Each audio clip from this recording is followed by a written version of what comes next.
Tiruvannamalai is a place where there is Sri Ramanasranam. Sri Ramanasranam is a guy who, at the age of 16, got a very big fever, and he got the fear of death. So I was like, wow, he didn't want to ask a doctor. He didn't want to ask help from friends. He didn't want to ask outside of him support. He said the only solution for me right now is to find support within me. And for that, I need to get closer to death to understand what is death. So he put himself laying on the floor, stop breathing for minutes, closing his eye, putting himself into a death state to replicate the death. And he was like, when I put myself into that state, I figured out that there was something left. And something left was the I, was the self with the big S. And at that time, I figured out that I was infinite. It's all about tuning into your inner self without thinking about external information that have been inputting in your head. For example, you got to make money, you got to do this. That's external information. You got to tune into your inner self to understand what really drives you. Remove anything. That's the intuition. Remove anything about money, about success, about what people are gonna think about you, about all those. Just tuning into yourself and ask yourself, what do I really love? What is the thing that today I'm gonna do and I'm gonna love to do it? Yeah, and that is powerful, because a lot of people know what that is, and they might be extremely scared of creating it. And this is where the conversation can get very what's the word I'm looking for? Can get very thorny, like the thorn of a rose. Like if humanity, metaphorically, poetically, was this blossoming rose, and we're in this stage where the stems are growing and these thorns are growing to protect that rose. I think government thinks about this too. If you gave people the power to be anything they wanted to be truly, if you truly enforced and encouraged and supported the ability for people to truly be who they wanted to be and become, you still have to realize that there are killers in our society. There are predators in our society. And this is why we're in this big swing of liberal and conservatism, right? But the beautiful thing is that, maybe like the beautiful thing is that people should know that nature is stronger than the government, right? Nature is stronger than the government. So whatever, I feel like killers or people that are doing wrong things, I don't think it's pure nature. I don't think they're doing this because of love. I think they are doing this because of fear, right? It could be fear of anything, or from their experience, maybe their family or things that happened in the past. They are angry, they have like negative emotion. That must be like for someone that are killing. But for someone who is tuning to the energy of love, then whatever he's gonna do, he's gonna succeed. Even if the government even if the government or if other people want to tear him down, he's gonna succeed. And one thing that taught me that is when I had my restaurant in Taiwan. The last 3 or 4 months, I was suffering my restaurant. I was going there, I was not loving the experience I was having there. I was like washing the dishes. I didn't like cooking. I was doing this, that. I was not enjoying my time there, and I was suffering it. And the day I understood that I didn't have to suffer that and I could just solve it, I solved it in 3 days. And then after solving it, I was like, okay, now I can do whatever I like. I can do whatever I love. And the day I understood that, my eyes got so much clearer. I could see my eyes. My eyes got so much clearer. And you can look at people that are living happy and people that are living their life at the fullest. They have clear eyes. You can see through. That's fire. That reminds me of Alex Honnold. You know who Alex Honnold is? I don't know. Alex Honnold is like one of the world's greatest free climbers. He just free climbs mountains. Okay. But whenever he does interviews and you see his eyeballs, his shit is just like always wide open, wired. Wow. It's like, but this dude is always just like, I'm talking like just huge mountains, and he's just no rope. Because this is your Like, connection. so, This is your connection directly to the yeah, universe. So if this connection is not blurry, then it's get clearer, you know. that's true. So That's true. people, and we don't know about it. Nobody teaches that. So how can we guess? But as soon as you Right. experience, honestly, man, for me, I was looking myself in the mirror. I was like, damn, my eyes so beautiful. But it's because I do whatever I like. And even now, I get trapped into some times where I do things that I don't like to do. And Right. and it's a challenge to put back yourself into the fact that, okay, this I don't want to do it. I should not do it. I want to wake up and do things that I want to do today. I don't want to get forced, of course, with a positive intention. You can't do wrong things, but you want to do things that you love to do. You don't want to get forced to do something you don't want to do. This is how life should be. And that is a blessing, because that's an evolution from desire. I mean, as you speak about that, I think about the animal kingdom. And in our society, we like to kind of worship symbols of like the lion or the tiger, like these big dominant alpha predator type animals. But we never think about how the gazelle, who just got like completely ravaged, like the gazelle had a family too, right? Mm. But we kind of write it off as like they're animals, they're not conscious, they don't really have systems, maybe they're not as evolved as humans. But the more we go into these conscious evolutionary talks about humans, we also have to realize that nature and the animal kingdom has created a lot of systems that are completely not attached to ideas of love or fear. It's just eat or be eaten. Mm-hmm. So this, you heard what I said? Yeah, I agree. So this is kind of where I feel like we are now. So like on that tip of evolution, it's like can a lion become a vegetarian? Like, does that exist? Is that possible? And I know this sounds absurd to people, but I relate that to us as people because, again, as I say, as you create systems or philosophies where everyone can be exactly who they want to be, you're still going to have humans who are lions. There might not be that many of them. But ironically, those lions, those tigers, are the Bill Gates. They are the Elon Musk. Metaphorically, these are alpha predators. They have the ability to hunt sheep. Mm-hmm. So, again, it's hard to say what's in true alignment of love or fear, because it is such a blend, it is such a blur. But I do think as we are, like you're saying, more aligned with your true passion, your true purpose, of course you're going to be in tune with your nature, your ability to become that best version of yourself, or whatever your animal or your creature, your purpose here is. But it's trippy though, right? Because some people's purpose on this earth is to be like, and to create war. Yeah, and the lion, that is eating the gazelle is not a bad thing. It's okay, because we gotta remember that we are not this physical body. We are not this physical body. It's okay, this physical body, and that's where the end of suffering happens, is where you detach 100% of this physical body. Right. The gazelle is not, I am the gazelle. The gazelle is me. If the gazelle die, right. Just her body, just her physical avatar die, then right.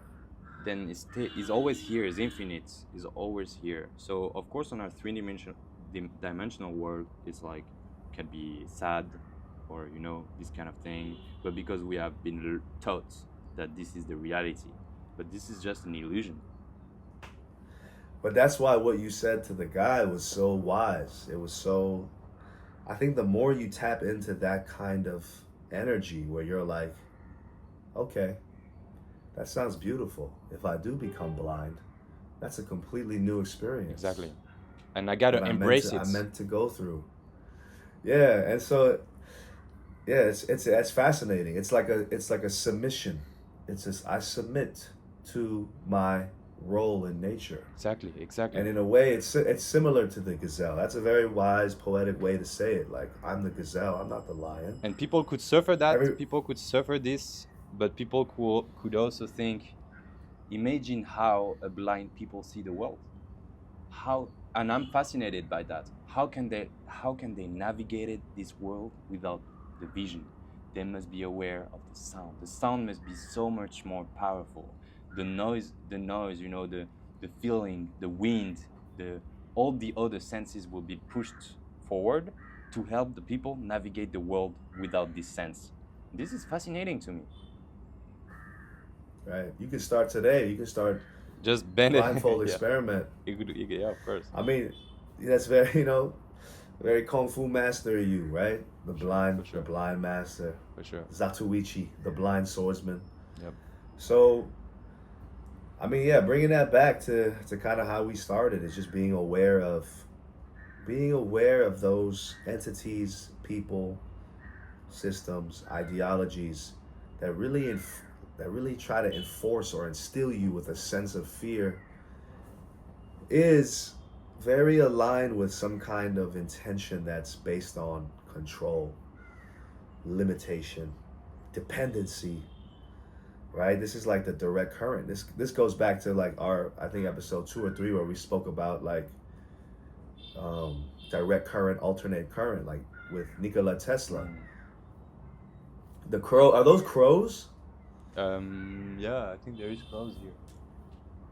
That's fire. See, they can feel the frequency, man. Yeah. They trying to talk too. But and that's what, like, in Oroville when we went there, man, it's crazy. The nature is so beautiful. The house of the woman, you can see the light. You can see that when the people is understanding what is the divine, what is God, what is this, The divine, the yeah. divine. Sorry, when people understand what is the divine, what is The God. dive in.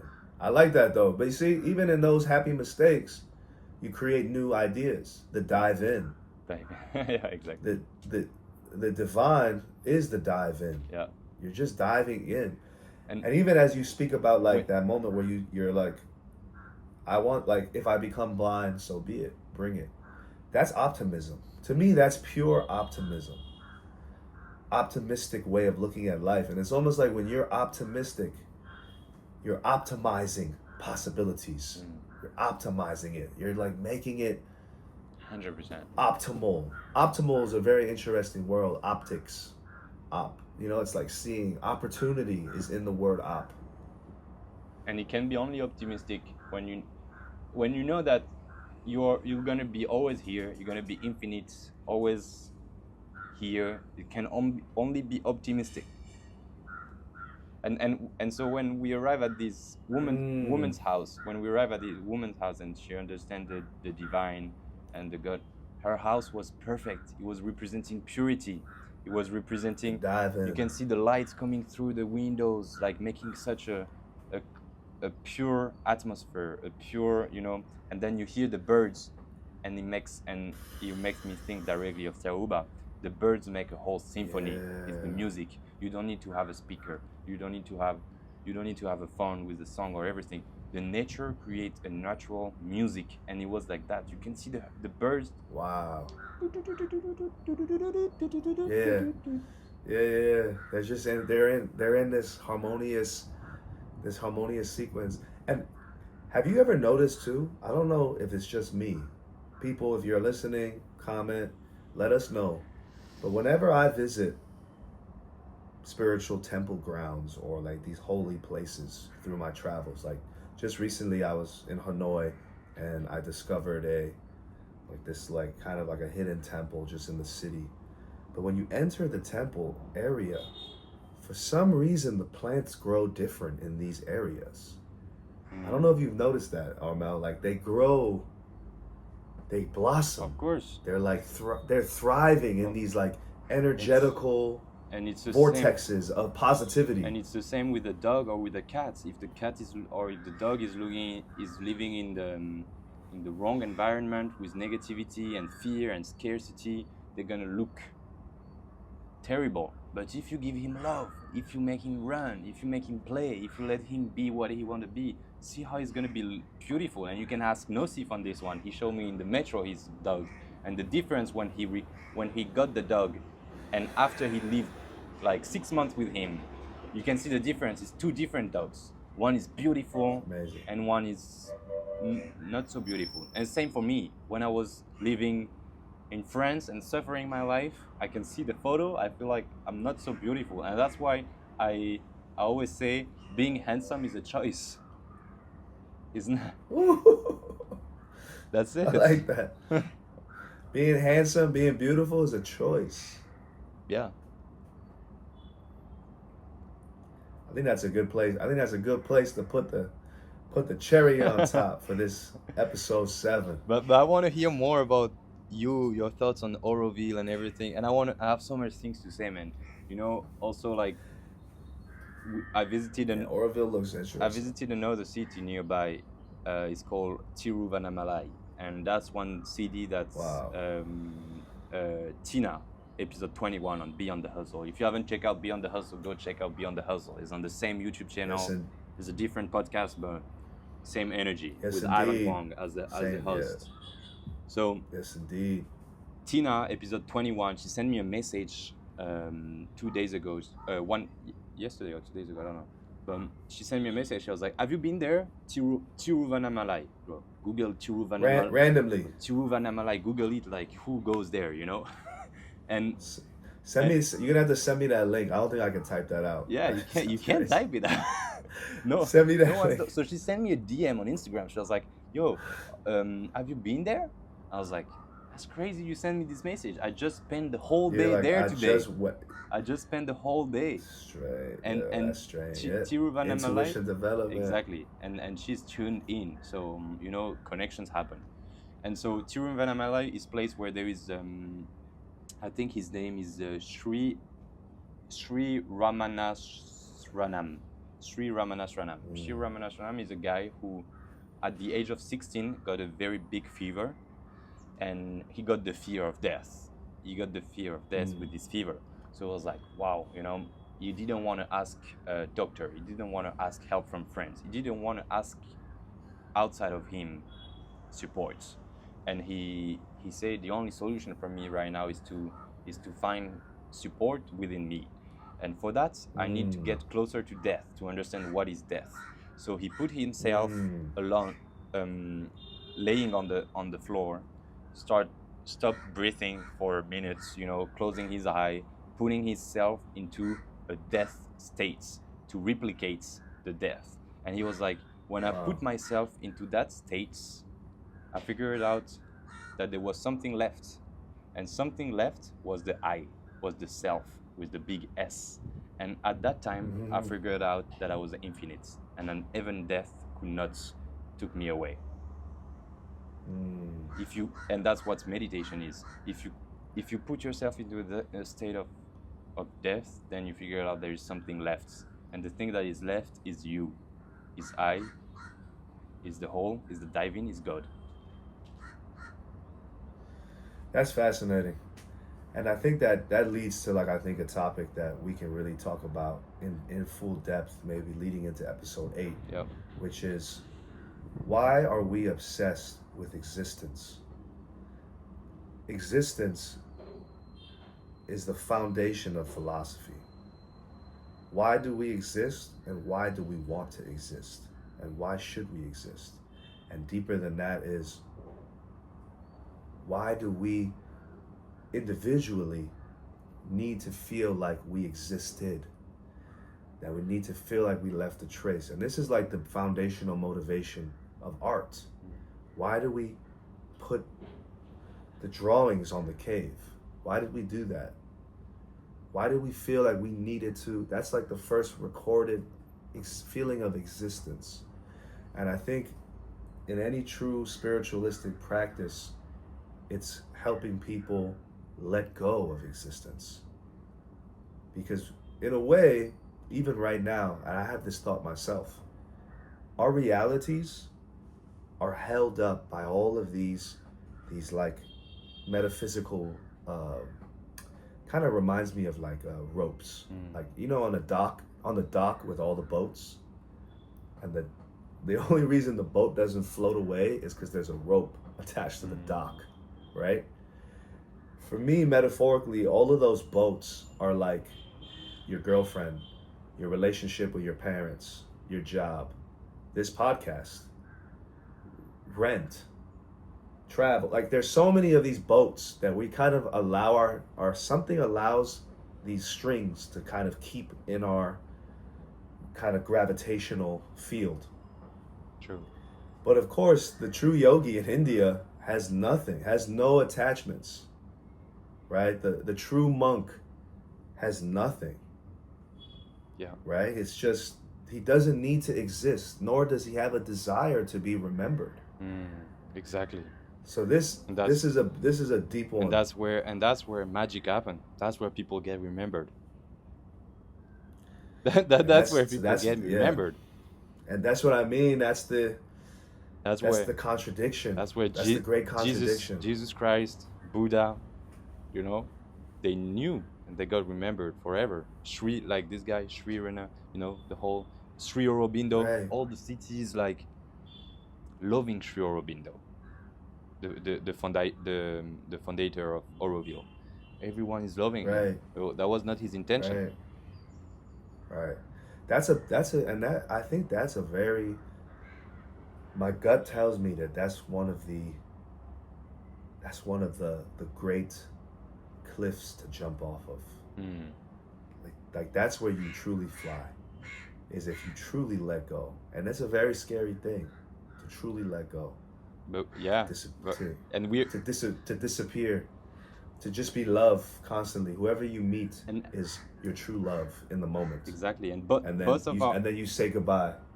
Both of our avatars right now, are learning this, and that's why we're transitional beings. We're learning this right now through experience. A lot of people are not learning. A lot of people are trying to do business to make money, but through their failure, they're gonna learn.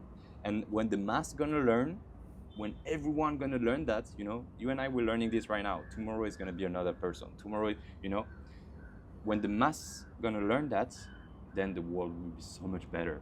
So we're just in transition right now. We're just in transition to reach a higher state planets that will be closer to Xiaoba. Right. And even that is a cycle too. So that's also, there's like a detachment from, we know it's going to transition to a new form of communication system, frequency, maybe a new idea of what you attach yourself to. And then there are prophecies. So most people who are listening, or some people listening, probably know of all kinds of different prophecies or theories about like an idea of a golden age, right? And I think in the Old Testament Bible, they talk about the 1,000 years of peace, the golden age, when Christ returns. But again, these are all stories that are attached to the dock, and the dock being the true nature of reality is something that philosophers are always questioning and analyzing, because even that 1,000 years of peace doesn't last forever either.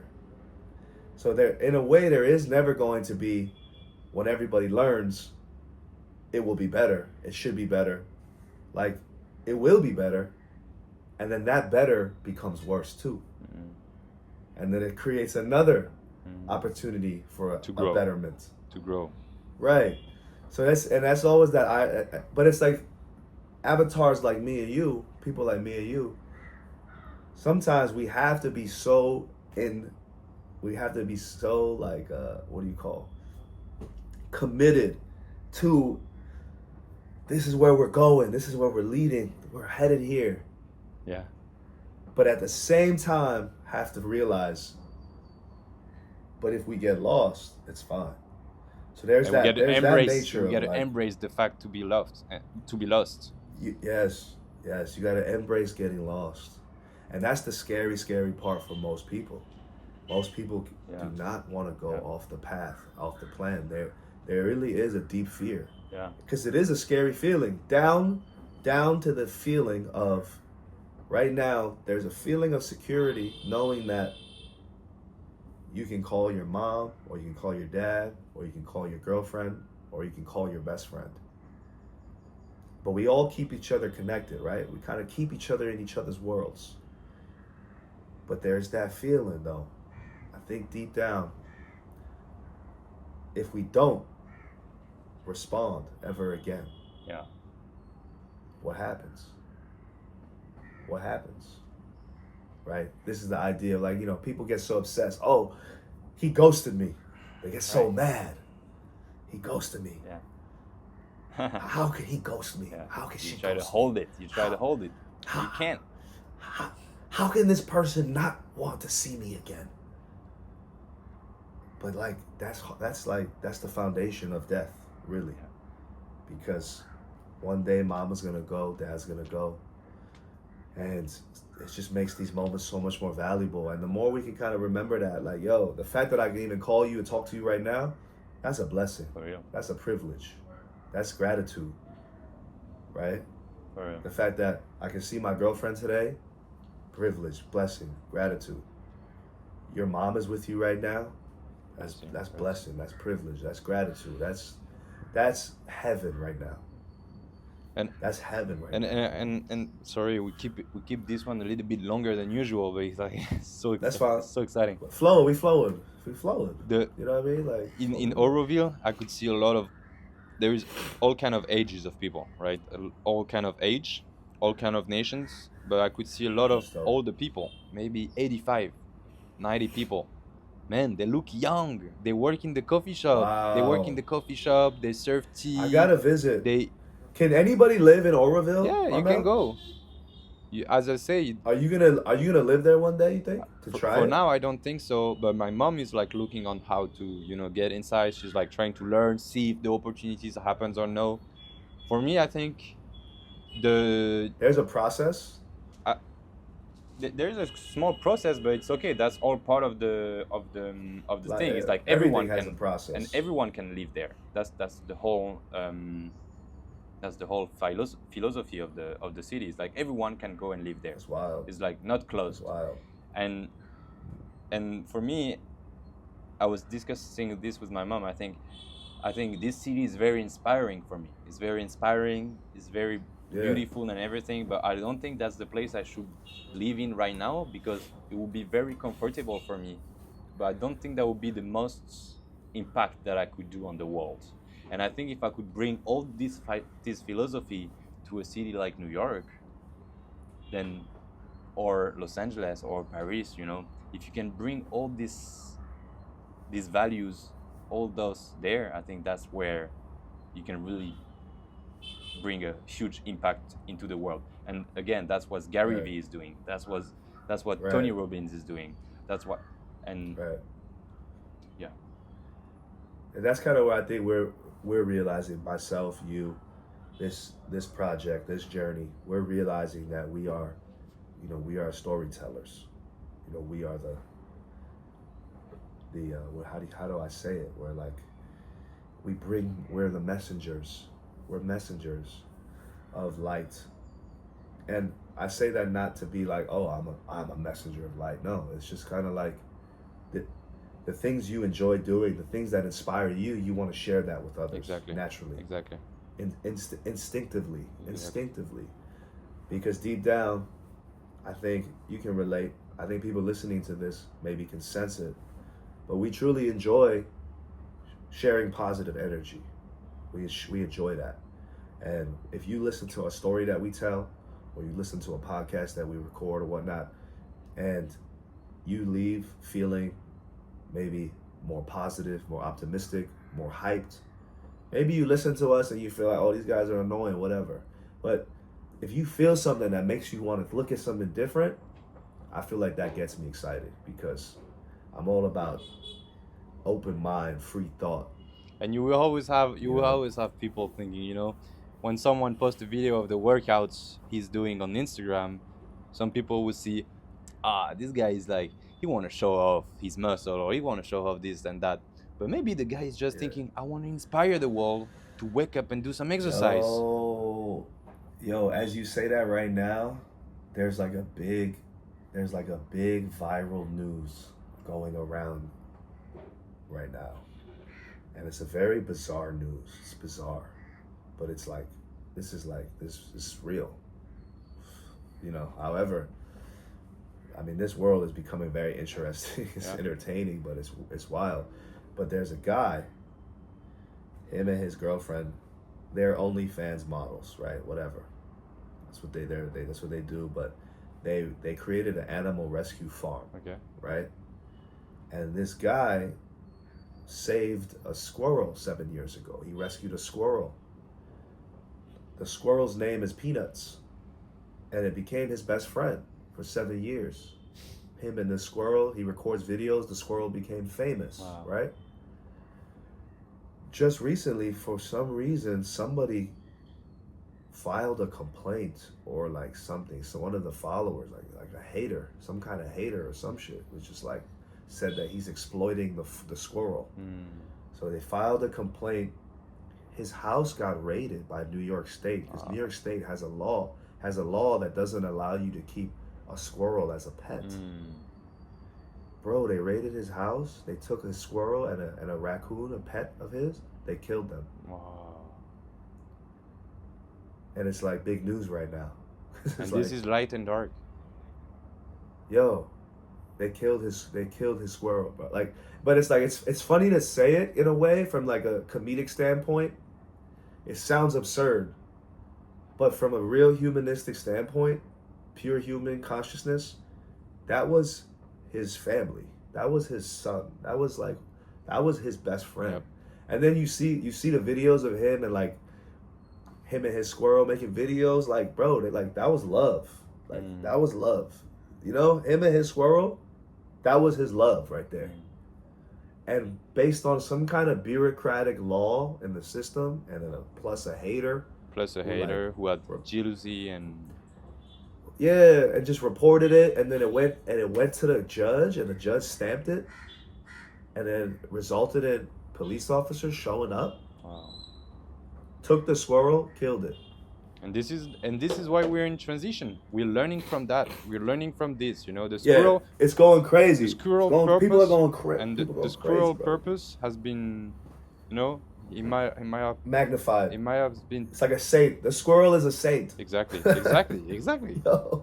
Yo, the squirrel is like a martyr, is a saint, and like people are kind of, you know, Teaching obviously us. The comedians are chiming in. They're like, this is the tipping point for the election. Wow. They're trying to make it political. Like, yo, you see how life is in a democratic system, but it has nothing to do with Democrat or Republican. It's nothing to do with politics. It's just about where's the common sense, like. In that whole sequence of events, where is the human common sense? Like, how come not one person in that line of command was like, I don't want to kill this guy's squirrel. Just let him keep the squirrel. Like, I don't need to kill this guy's squirrel. Like, I'm good. I'm not doing this. Yeah.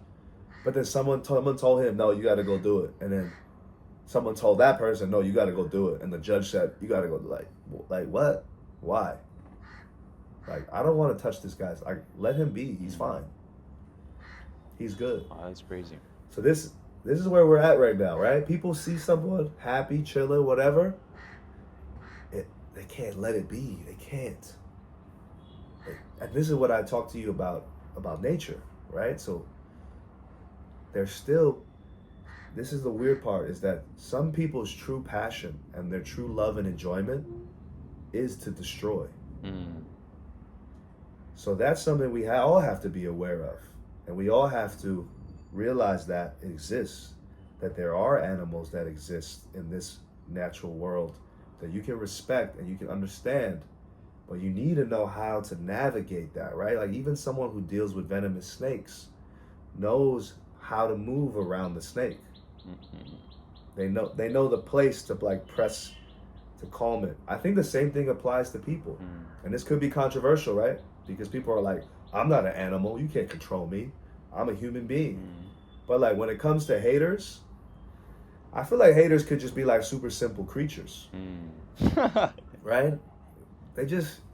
Haters are simple creatures. They just need a little, like, you just need to work around them, and we need haters. we push. need haters Push. right now. It's like, yeah, The haters have a always. place in the world right now, because you know, again, on our three-dimensional world, it's really sad that they killed the squirrel, but if we put ourselves on a higher state, it's part of the process. He's here to make us learn. Right. The squirrel It's a is tipping is somewhere else right now. He's somewhere else doing some other things. So his purpose is done. His purpose has taught us that, yo, being jealous to another one won't bring positive thing at the scale of the world. Right. I think the same thing happened. Remember that gorilla, Harambe? Yeah. Remember I that? think so. I heard. Yeah. The Harambe who got shot, and there's like these so. funny conspiracy theorists who feel like the day that he got shot, that gorilla, the world just went into chaos. Because it was like, that was another situation where it's just so clear. It's like a Gandhi moment, right? It's like, even in Theoba, they have that moment in the book where there's that other being from another planet, and the way they kind of overthrew the system is like, everyone just stopped going to work. Everyone stopped. But it kind of reminds me of Gandhi. And like, now that you're in India too, you know, Gandhi, the story that always sticks with me is like, they protested by just sitting down. Like, just sitting down. And in them sitting down in that space, the police started beating people up. So there's like a famous photo of a dude just sitting down, and you just see that a guy just so angry to beat up this guy sitting down. And like, what is it based on? You can't sit here. Right? You can't sit here. You are not allowed to sit here, right? So this is a strange human thing, because that, like, it's clear. It's so clear in that moment who is peace and who is peace and love. It's clear. And who is like fear, anger, animal, low vibration. Like, my man was just sitting down, and then the other guy just has to we're beat him still up, here right? today talking about it. So imagine the impact that Right. it has. Right. So you're gonna see moments like this too, right? It's like pure. It's like these glimpses of pure. I mean, Detachment. it's hard to say, right? It's sometimes things are so clearly right and clearly wrong. Exactly. Like, we can all agree on Exactly. it. And of course, right and wrong has so much nuance, but there are moments, I think, like little moments like this, these tipping point moments where it's just like, can we all agree that was wrong? Yeah. Like, can we just agree, guys? Like, that wasn't cool. That wasn't nice. That wasn't. Like, Yeah. that wasn't cool. Like, what good came of that? Yeah. Like, okay, so you killed his squirrel. Like, did you really help anybody? Yeah. Did you help anybody? That's for real. That's for real. You know what I mean? Yes, sir. I think on this Yes, on sir. this one, I think we're gonna continue on episode 8. I want to talk more about Tauba. I think like I have a lot to say about resurrection, and on this earth, and resurrection into another planet. I got some epiphanies like that as well. So I want to talk about it in episode 8. Phew. Episode 8, resurrection, reincarnation, existence. Those are some good topics for next 8. And if you guys are listening, you guys are engaging, man, throw a comment, anything you guys want us to talk about. If you enjoy it. The purple light went off. Ivan is back on the third dimensional world. Yo, I'm back, guys. I'm back to being human. I'm back. All right, guys. If you like, smash the like button, smash the subscribe button, smash that. Tune in, comment, DM us. If you have any question, email us, DM us. Get in tune with us. We're here to provide the best version of ourselves to the world.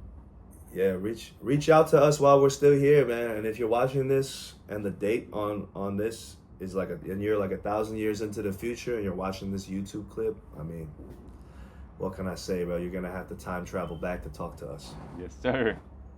All right. Yeah, you feel me? All right, everyone. Have a great day. Peace, my brother. Peace.